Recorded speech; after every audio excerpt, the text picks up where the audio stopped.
Tonight, a New Year's Eve celebration turned deadly. Dozens killed, more than 100 injured as a fire tore through a popular bar at a Swiss ski resort.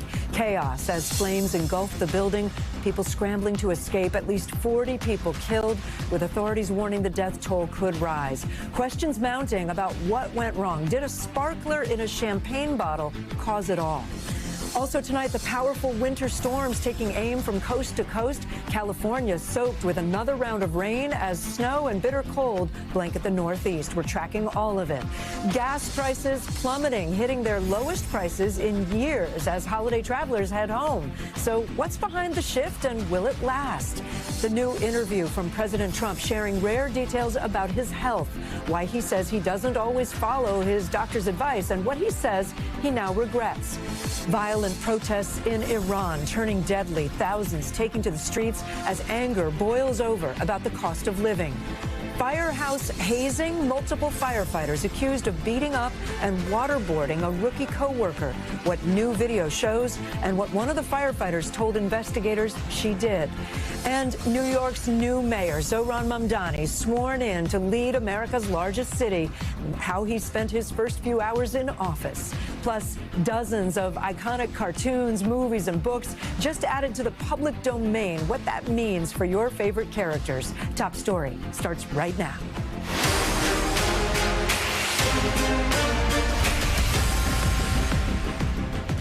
Good evening. I'm Kate Snow in for Tom tonight. We begin with tragedy in Switzerland. Dozens killed, many more injured when a fire ripped through a popular bar at a ski resort. And a warning, some of these images are quite disturbing. You can see chaos in these videos, massive flames, thick smoke engulfing the space, people running, desperate to escape.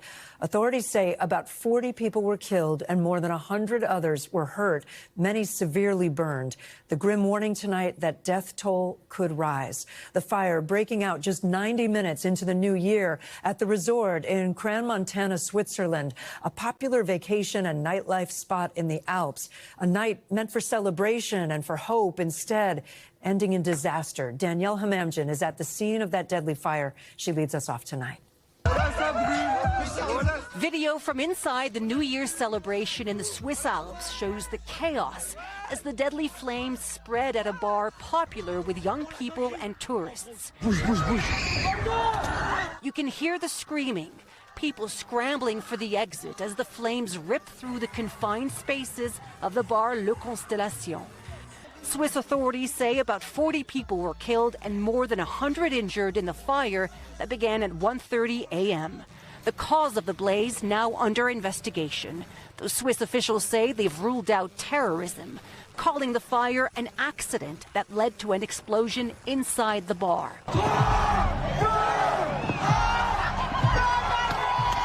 Just 90 minutes earlier, celebrations on the streets of the upscale ski resort Crans-Montana. But what many thought were the sounds of New Year's Eve fireworks were in fact one of the worst tragedies Switzerland has ever experienced, according to the country's president. Aujourd'hui, la Suisse est triste. Saying today Switzerland is mourning. This young woman says she was holding on to a friend as she escaped. She let go of his arm, and now she says she can't reach him. Officials warn identifying the dead could take days. Many of those killed were from abroad. Witnesses describing the sheer panic as people tried desperately to escape. A lot of people were screaming, trying to escape, and I saw a lot of people on the floor, and I think these people was dead. Officials say first responders were on the scene within minutes and the fire was quickly put out. Many so badly burned, they were taken to various hospitals across the country. The grueling work of identifying the dead and notifying their families is now underway. And Danielle Hamamdjian joins us now live from the scene of that deadly fire. Danielle, it's just so much to take in. There's a lot of speculation about the cause of the fire, I know, and whether a sparkler in a bottle might have been involved. Yeah, a whole lot of speculation online here in the streets. Some of those who escaped that fire talked about how the champagne bottles, some of them had lit sparklers in them, that they were waved pretty high, so high, in fact, that they hit the ceiling. And then that's how the fire started. But officials being very careful and cautious and don't want to announce anything too early. They say it is far too early to give an official cause of the fire, Kate. And I know it's early, Danielle, but we're starting to learn some more details about the victims who might have been in that bar last night. Yeah, well, important to remember, to remind people, this is an upscale ski resort, but that bar that's right behind me is considered a casual bar, very popular among tourists, yes, but young people as well. This is the kind of place they go to as the first time going out. There's pool, there's darts, they watch sporting events, and a lot of people would have been here on their Christmas holidays. Not far on the other side of the nearest borders are France and Italy. Now, France has confirmed, or Italy rather, has confirmed that 6 Italians are missing and 13 are in hospital. France has said that 8 French citizens are missing, 9 are injured, and among them, we are learning this evening, is a youth player with the French soccer club FC Metz, Tahiris dos Santos, 19 years old. The club says he was severely burned and was airlifted to Germany, where he is currently receiving treatment. Yeah, just from the videos, you have to imagine there are a lot of young people that were in that bar. I know it's put a strain on local hospitals too, Danielle, right? Yeah, I mean, local hospitals were absolutely overwhelmed. So many of them had to be airlifted to other hospitals in the country, in Lausanne, Zurich, for example, and some were taken to other countries. But as well, officials have told people to be vigilant and be cautious in the next few days, not to overwhelm emergency services and the hospitals where the burns units are filled now with those who escaped, those who survived, rather, that fire last night in the bar behind me. All right, Danielle Hamemjian, thank you for being on the scene there. Thank you.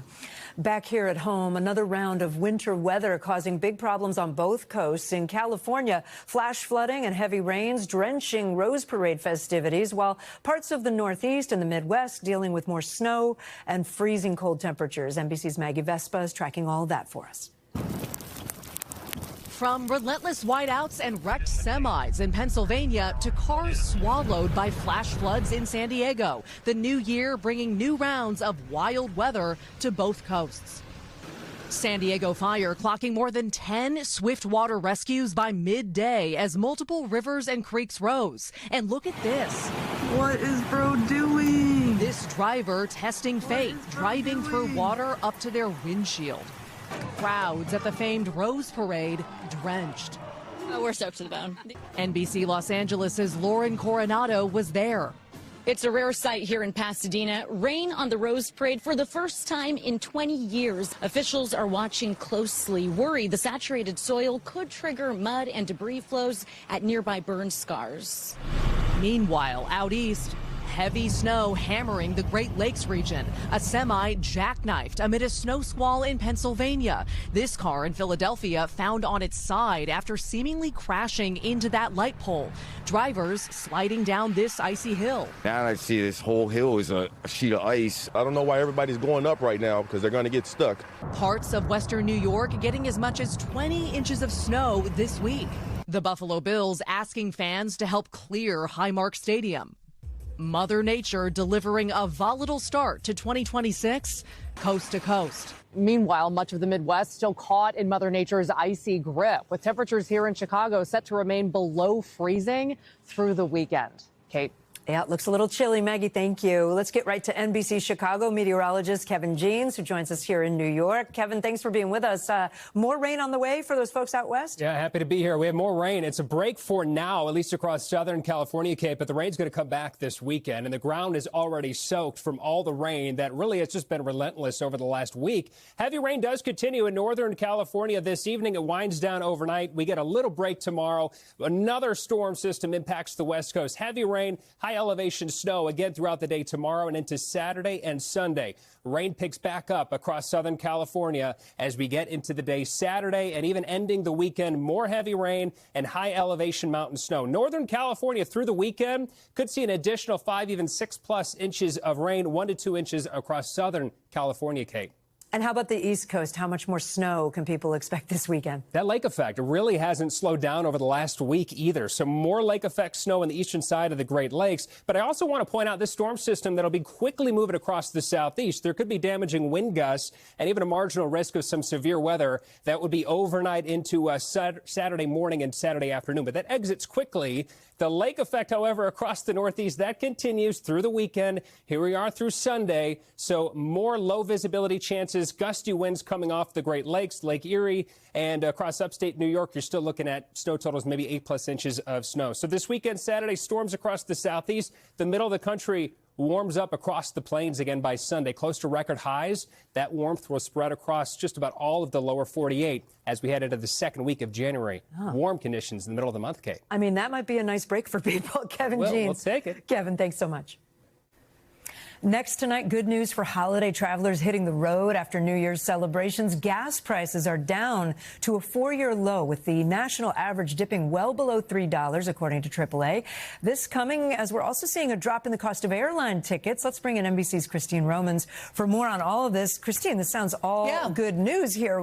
It's great news for drivers. Where are we seeing the best gas prices? Iowa and Colorado and Texas, really kind of the South and the Midwest where the prices are the best. And overall, the national average down something like 17 or 18 cents over the last month. So people are really noticing it. It was the cheapest holiday season to travel in about 4 years. And experts are telling us they expect January and February to be pretty good for gas prices as well. So this is a bit of a relief in a story that's, people concerned about rising prices. I have to say, I noticed it at a gas station in Pennsylvania when I was coming home from my parents. I was like, wait, it's okay.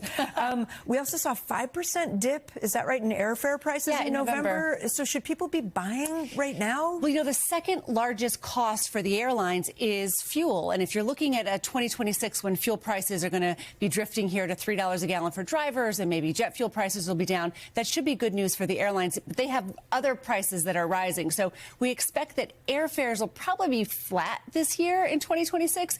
And that's after having a pretty good end of the year in 2025.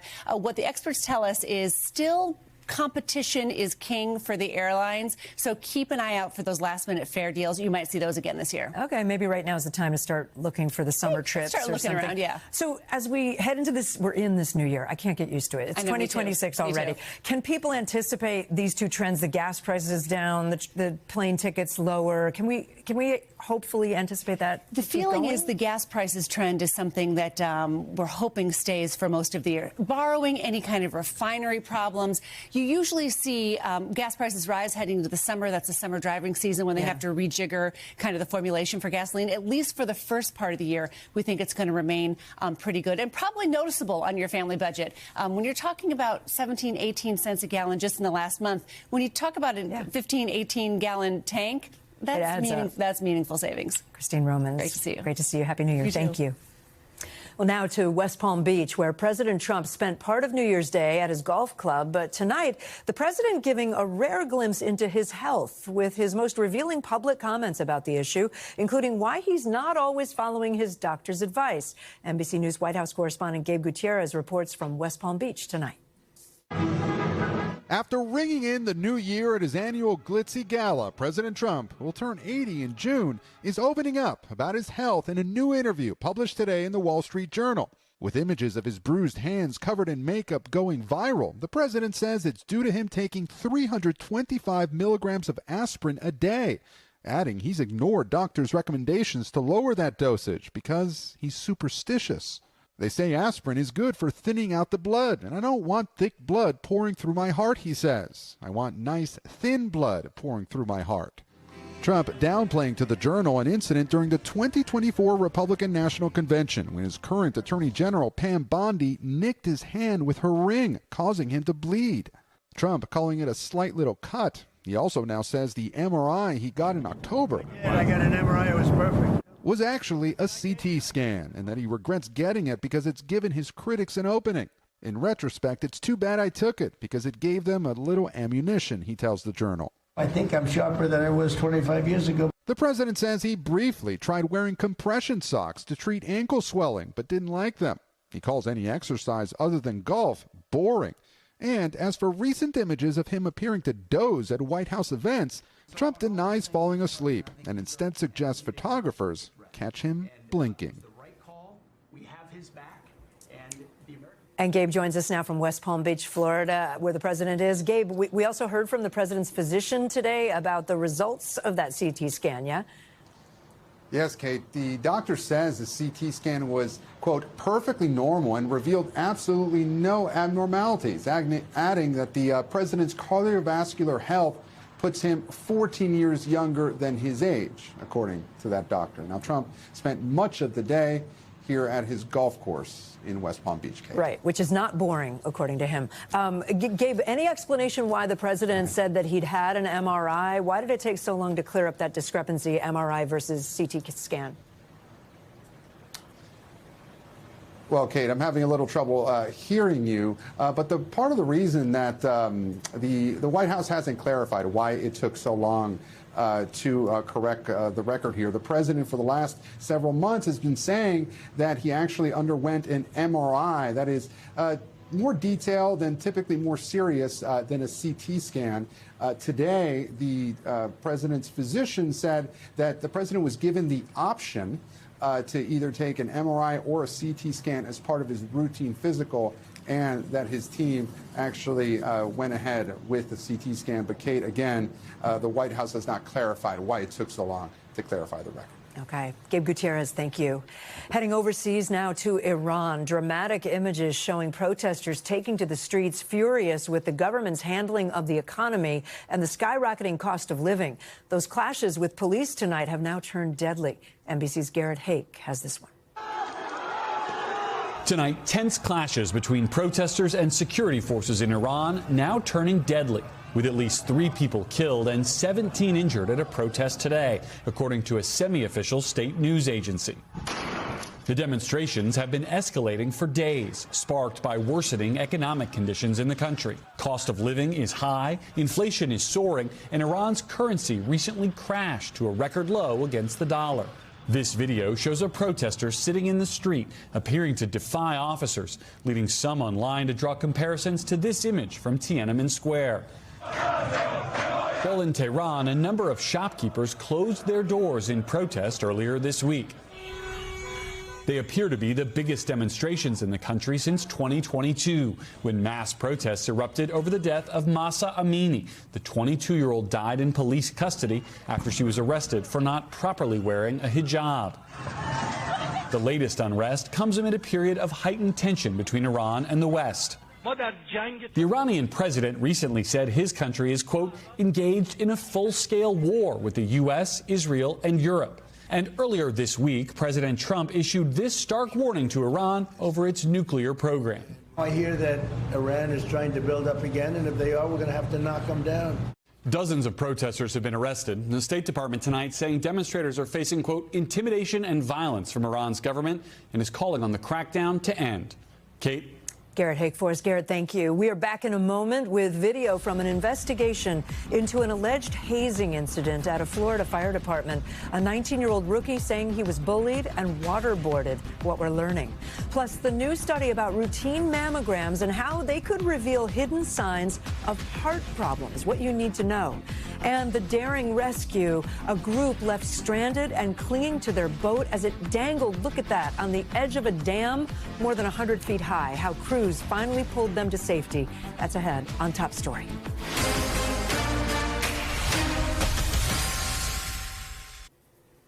We're back now with an investigation into an alleged hazing incident involving firefighters in Florida. A 19-year-old man says he was bullied, beaten, even waterboarded by his peers. NBC's George Solis has more.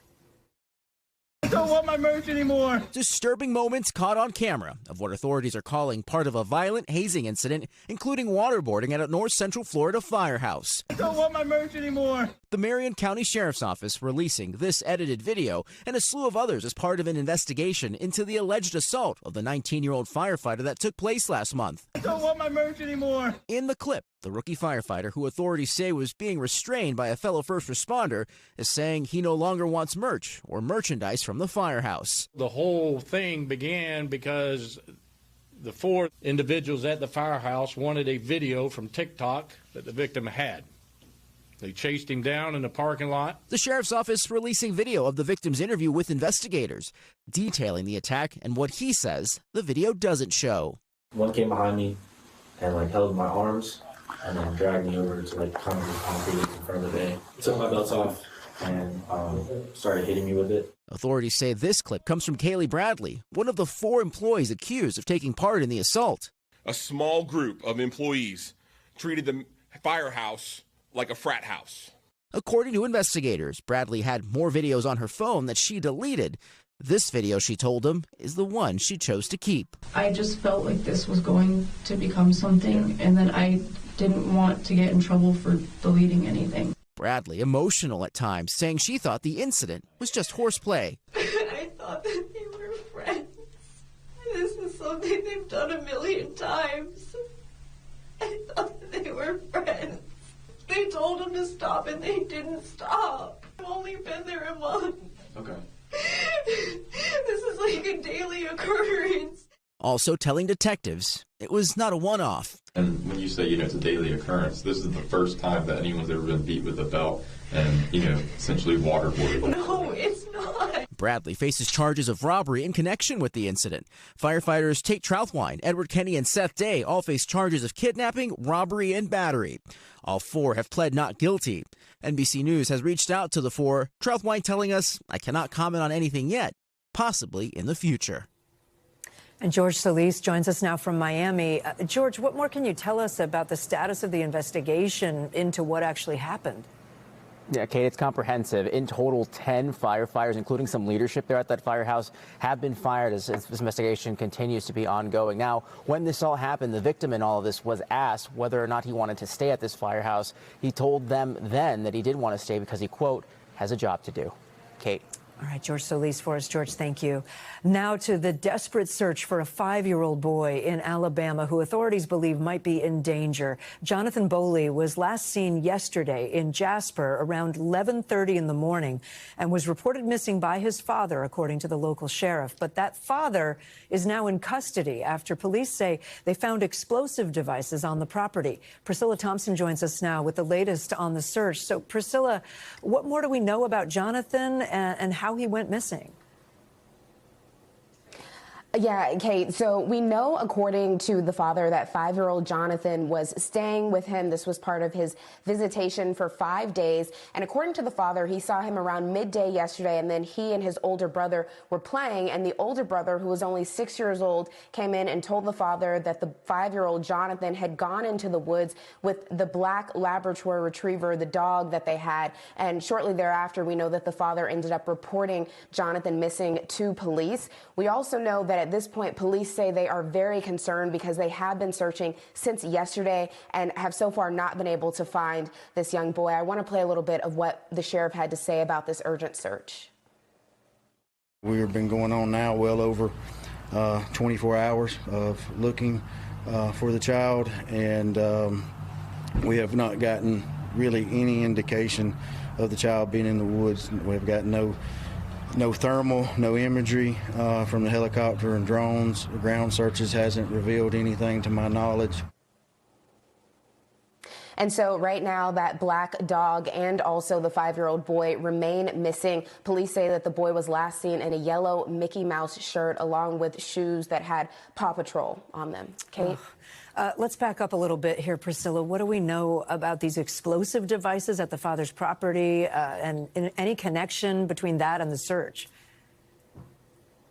Yeah, so police say that there were at least 8 explosive devices so far that have been found on the property. The father has been arrested and charged related to those explosives, but police say that that has nothing to do with the disappearance of 5-year-old Jonathan or the search, but I should say it is hindering the search according to police, and that is because they have had investigators but also volunteers out there trying to help with this search, and they actually had to clear folks out of the woods because they were finding finding these devices. And so the FBI had to come in and comb through and ensure that these devices were not charged, which so far everything that they have found has not been charged. And so a bit of good news is that they are going to be allowing volunteers to go back out into the woods tomorrow morning to continue this search as they continue to make sure this property is clear of explosives. But that is certainly complicating this very urgent search to try to find this young boy, as he has been missing now for more than 24 hours. Yeah, Kate. let's hope they find him healthy and well. Priscilla, thank you so much.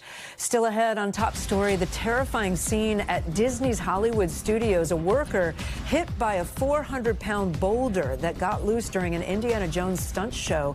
How he put himself in harm's way to protect other people.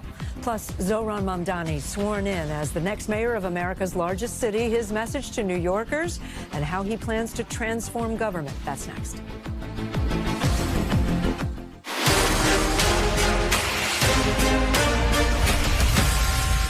We're back tonight as New York City welcomes a new mayor to start 2026. Zohran Mamdani making history as the first Muslim mayor of the nation's largest city, officially becoming the 111th leader of New York in a small ceremony held in an abandoned subway station, taking the oath of office just after midnight. I, Zohran Kwame Mamdani, Zohran Kwame Mamdani, that I will faithfully discharge and that I will faithfully discharge the duties of the office of the mayor of the city of New York. The mayor of the city of New York. And today, Mamdani arriving in a yellow cab to his inauguration outside City Hall. Mamdani giving his first remarks to thousands who came out in freezing temperatures to witness his public swearing into office. The city's youngest mayor in generations, with this message to young New Yorkers, to all New Yorkers. If you are a New Yorker, I am your mayor. Regardless of whether we agree, I will protect you, celebrate with you, mourn alongside you, and never, not for a second, hide from you.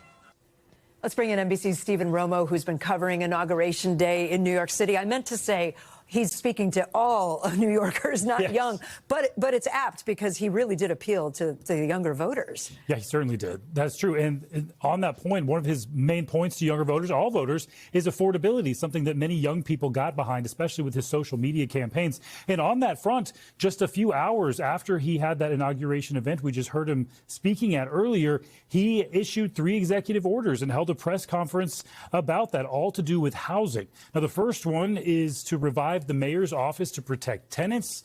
Mamdani saying very clearly, if your landlord does not responsibly steward your home, city government will step in.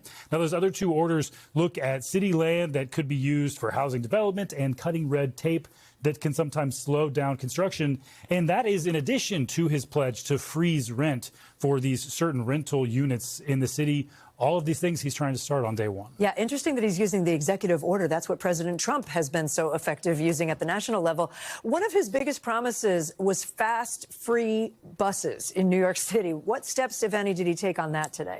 Yeah, of course, that one got a lot of attention nationwide, free buses. He did take a step that is in that direction. He appointed Michael Flynn as transportation commissioner. Now, Flynn has worked for decades as a consultant and as an official in transportation. Flynn saying New York's transportation department is ready to take on Mamdani's ambitious agenda to improve the bus service for the city, of course, the prices for the bus service, along with speeding up bus service, something we've heard from Mamdani time and time again, the slowness that we experience now in the buses. Yeah, which people in a lot of cities can probably relate to, right? We also now today saw former New York City Mayor Eric Adams in attendance, right, at the swearing in, public swearing in. What do we know about Eric Adams and what's next for him? Yeah, it was a bit contentious for some of Mamdani's supporters there because, of course, Eric Adams ran against Mamdani in this mayoral race. But when he's been asked about what he's going to do next, we've heard from Eric Adams saying that he plans to write a book. He also plans to go back to school to get his doctorate degree, and that he's been approached about making a documentary, all things that he has on his horizon. He was asked back in October, interestingly, what was next for him, and he actually said, I hope you guys didn't think I was just going to disappear. So I think it's safe to say we have not seen the last of Eric Adams. Interesting. All right, Stephen, thank you so much for following it all day today. Appreciate you. Now to Top Stories news feed, starting with a Ukrainian drone strike that Russia claims killed 24 people and hurt 50 others. It happened today in a Russian-occupied village in Ukraine's Kherson region. Ukrainian officials have yet to comment publicly about the attack, but it comes as tensions between the two countries continue to rise despite those ongoing peace talks. Terrifying video out of South Africa showing 4 men stranded in a river right on the edge of a 130-foot dam. Look at this shot. You can see the group clinging to the boat as water rushes over the wall. It was nighttime by the time rescue crews pulled them to safety. Emergency workers say nobody was hurt and that it appears the boat might have had a mechanical issue.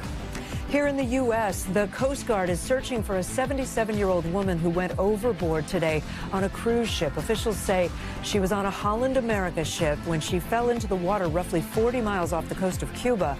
The cruise line says it is assisting with that search. And a Disney worker is recovering after getting hit by a 400-pound boulder. It was a stunt boulder that got loose during an Indiana Jones-themed show. You see the massive rubber ball tumbling down, the employee putting out his arms, appearing to try to shield guests from it before getting knocked over by the runaway prop.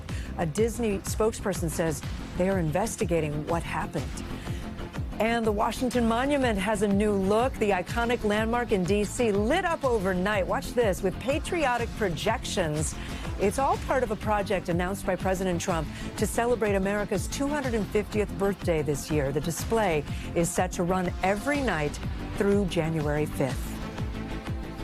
Now to Top Stories Health Check and the new push to use mammograms not just to detect breast cancer, but to catch early warning signs of heart disease. Emily Ikeda has this one. When Nancy Preston went for her annual mammogram in New York City, she never could have imagined the life-threatening diagnosis it would lead to. Not breast cancer. One of my main arteries was 70% blocked. But an imminent risk of a heart attack. I was in complete shock. I did not have symptoms except for feeling a little more fatigued than usual, which I attributed to age. The 67-year-old's mammogram and ultrasound revealed calcium buildups within Nancy's breast arteries, something emerging research has linked to heart disease. She only had a little bit, but that little bit was incredibly significant for her. Radiologist Dr. Lori Margulies is running a study at Mount Sinai that notifies patients like Nancy of breast arterial calcification, or BAC. The breast radiologist may be the first person to have the clue that there is a potential for something wrong with cardiovascular disease. As was the case for Nancy, a yoga instructor and healthy eater. It wasn't until I got that letter about my BAC that a little bell went off in my head saying, my mom, my sister, maybe I should look into this. Given her family history of heart disease and the imaging, she followed up with a cardiologist. Yes. She had 4 blockages in her arteries. And so I called the cardiothoracic surgeon, and he examined her and scheduled open heart surgery. Both doctors say breast arterial calcification on a mammogram should be added to the list of known risks for heart disease, the leading cause of death for women. But a big hurdle is that BAC is often not included in mammogram reports. I recommend that all women having mammograms ask for their breast arterial calcification results. Because for Nancy, now recovering from quintuple bypass surgery, it made all the difference. I feel very fortunate that this happened because I really think it saved my life. And Emily Ikeda joins us on set. This is so interesting. So if you have a mammogram and calcification is found, what do you do next? Okay, that's just the first step, right? For Nancy's case, for instance, she goes then to the cardiologist and she gets a cardiac stress test. Yeah. But some doctors may have different reactions. There's still a lot of outstanding questions around this. So some doctors may not have heard of this, be familiar with it. Some may charge more for BAC when it comes to mammograms. But I think what researchers are really hoping as we see this growing body of evidence is that mammograms start sparking conversations around not just breast health, but also heart health. Yeah, makes sense. Emily Ikeda, thank you so much for that. So interesting. When we come back on this New Year's Day, new laws going into effect across the country. We'll break down the major changes you need to know about, plus why you could soon be seeing a lot more of Betty Boop and Blondie. Those characters, just 2 of the many icons entering the public domain. We'll explain next. We're back tonight with a look at some of the new state laws taking effect around the country this year. They apply to a wide range of issues like social media restrictions for kids, increasing the minimum wage. NBC's Kelly O'Donnell has more. This new year brings the force of new laws around the country shaping American life. Scrolling time for kids under new restrictions in Virginia. They like to be on their tablets and watch TV and stuff, and I notice a difference when I limit that. Starting today, social media companies are required to screen users by age and then cap Virginia kids under 16 at 1 hour a day for each service or platform. The new law facing skeptics. Kids are not stupid. Kids are smart. They're going to get around this. While some experts say limits are needed. It's a digital highway without any seatbelts. Okay? So we really have to be intentional. From social media to heated social issues.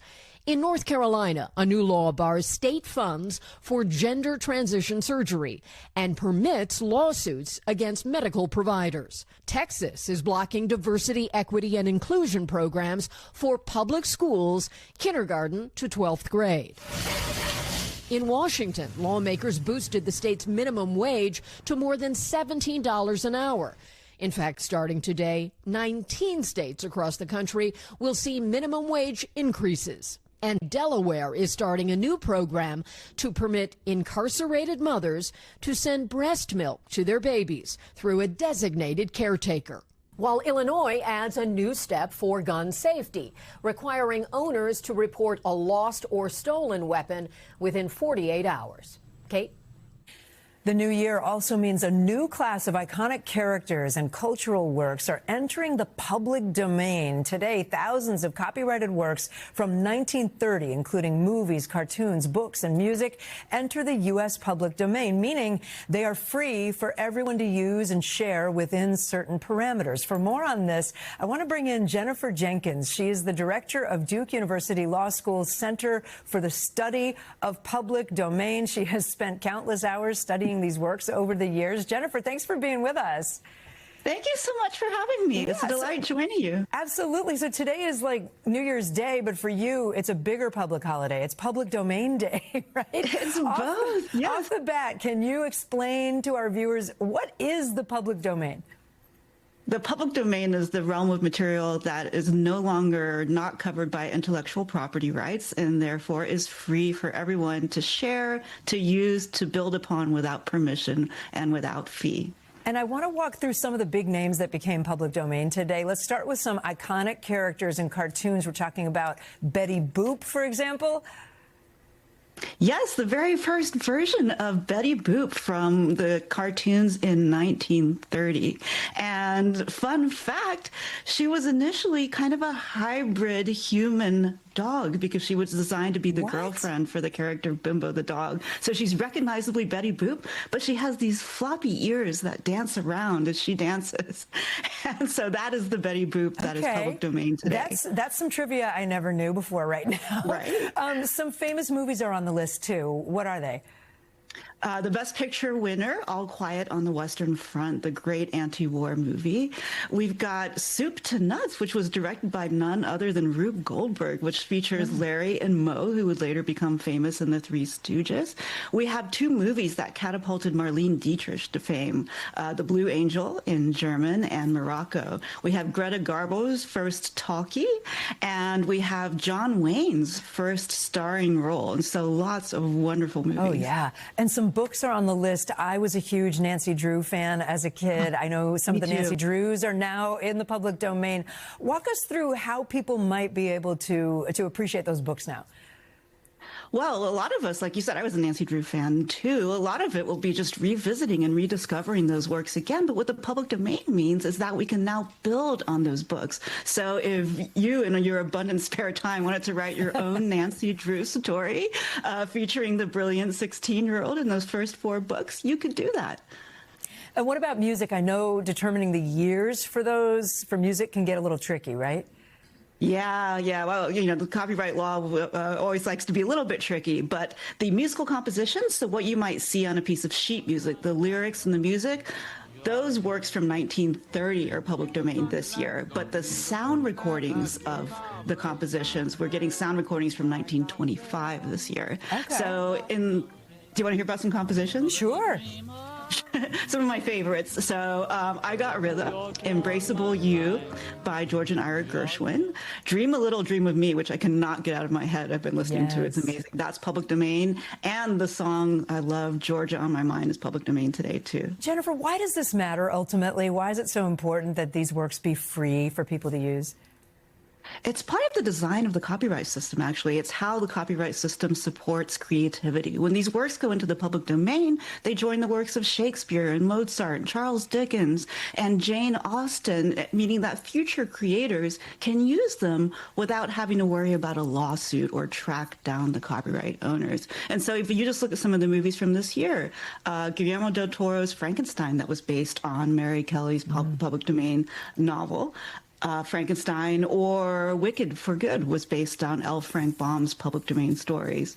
So the reason it's important is that it really allows us all to start our creative engines and build upon these older works. And the ones we just talked about, they're only a tiny sliver of all of the culture that's entering the public domain today. So I'm really excited, actually, about the uses we're not going to see. All the school kids, all the people at home, all the hobbyists who realize that they can now use that material in their own stories. And maybe we won't see about it. Maybe we're not talking about it on NBC News. Yeah. But they're out there, and that's a really exciting moment. I love that. Jennifer Jenkins, I see your passion. Thank you so much. I'm so passionate. Appreciate you.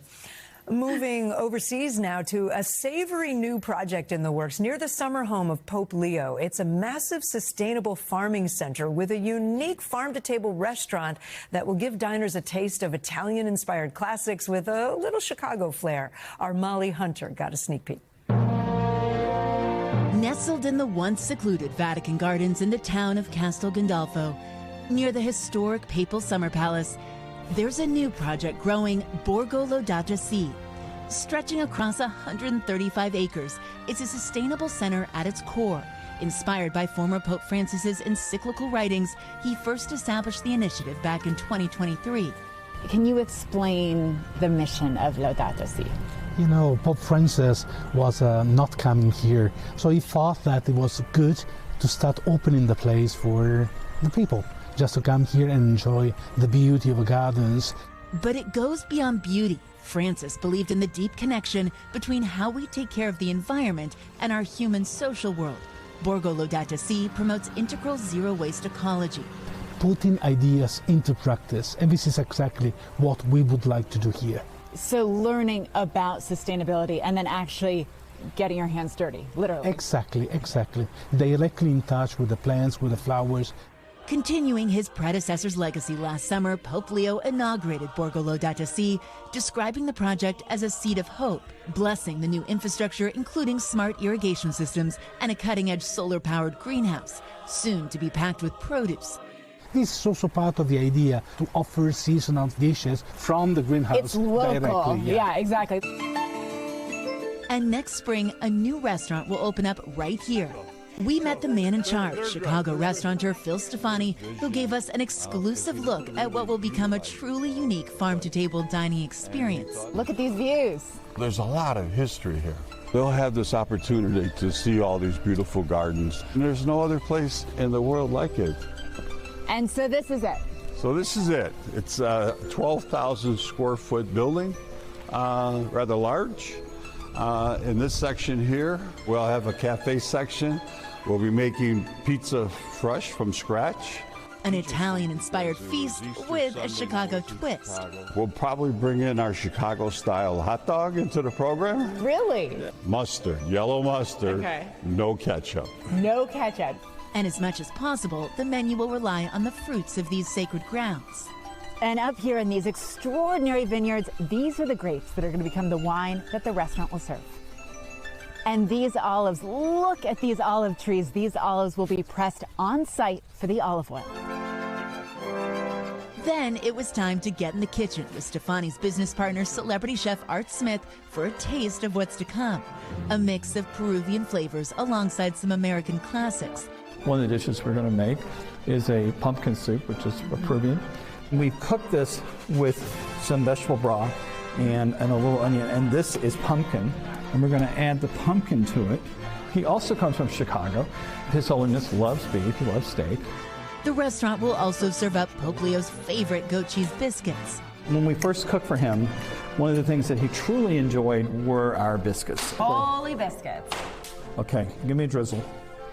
The fluffiest of biscuits. Look at that, gorgeous. Packed with herbs grown right here. Hallelujah. And the hope of a more sustainable future, one plate at a time.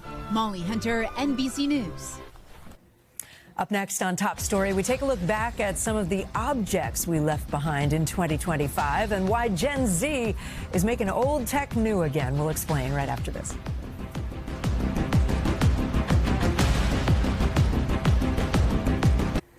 We're back now on this first day of the new year with a look at some of the things we left behind in 2025, from the penny to the paper boarding pass to certain postal services. We saw a lot of old-fashioned analog objects fall by the wayside.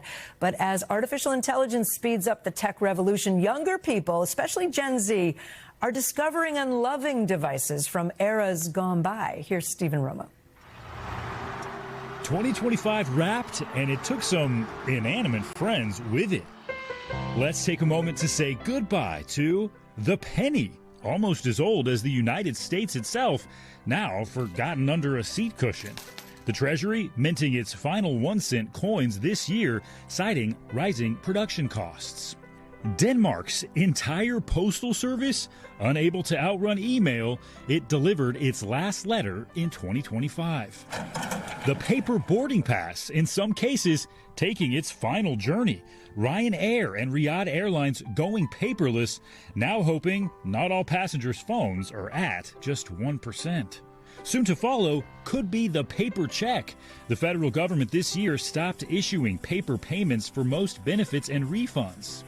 But as our world gets even more digital, with AI now only speeding that up, younger generations are embracing landlines, point-and-shoot cameras, iPods. I don't have an iPod, but I maybe have to steal my sister's next time. 22-year-old Vicky Tercios is on the hunt for what she calls vintage tech. And that includes things like the classic iPod or the perfect point-and-shoot camera. I received a digital camera for Christmas, and I didn't really like it because it wasn't achieving that vintage look that I wanted. I decided to return it. And I have my sister's Nikon Coolpix that I'm trying to fix so I can use it. Celebrities like Kendall Jenner posting on Instagram with their own point-and-shoots. And even Taylor Swift caught at a Chiefs game recently using one of these. Nostalgia is new for kids, right? It's a whole new kind of landscape of consumption. Companies that realize that there's a market for this and they're making objects to fill that market. Hello? Take companies like Tin Can, which offers a phone for kids that reimagines the landline using Wi-Fi. Its 80s-style house phone sold out. And while we romanticize the decades gone by, it's also practical. These are ways of bringing in the digital without screens. 72% of U.S. teens say they felt peaceful when they didn't have their smartphones. If what we see trending tells us anything, it might be that goodbye is not always forever. Stephen Romo, NBC News. Finally tonight, one man honored today at the Rose Parade in Pasadena for a gift he gave that still lives on. NBC's Camila Bernal has this one. In the flowers of the Rose Parade in Pasadena, California, grief is intertwined with hope. Because this year, a float paying tribute to organ donors and recipients is honoring Elmer Valenzuela. He died after a tragic accident in 2017, but his wife Alma has loved beyond loss. La persona más humilde que he conocido. The most humble person you've ever met. 8 years later, a part of him still lives. He's a miracle. Samer Flya received Elmer's kidney. He gave the life for a lot of people. But when an autoimmune disease caused his body to reject the organ, Samer didn't think twice about what came next. Why did you want to donate it? Because it's a good thing. I feel happy if somebody give life for somebody. Thanks to a rare medical procedure, Elmer's kidney then gave Brenda Johnson a second chance. He told the doctor, if I can't have it, give it to somebody else so they can live a better life. And I just happen to be that person. One kidney. Thank you. What a blessing. My pleasure. I am very happy. I am so grateful. Bringing 3 families together. Because of Elmer, he had the opportunity to live. He's still alive with us.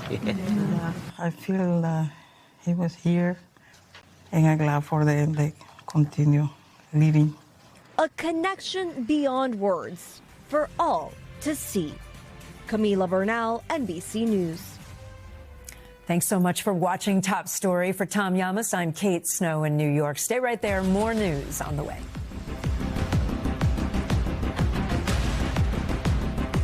We thank you for watching, and remember, stay updated on breaking news and top stories on the NBC News app or watch live on our YouTube channel.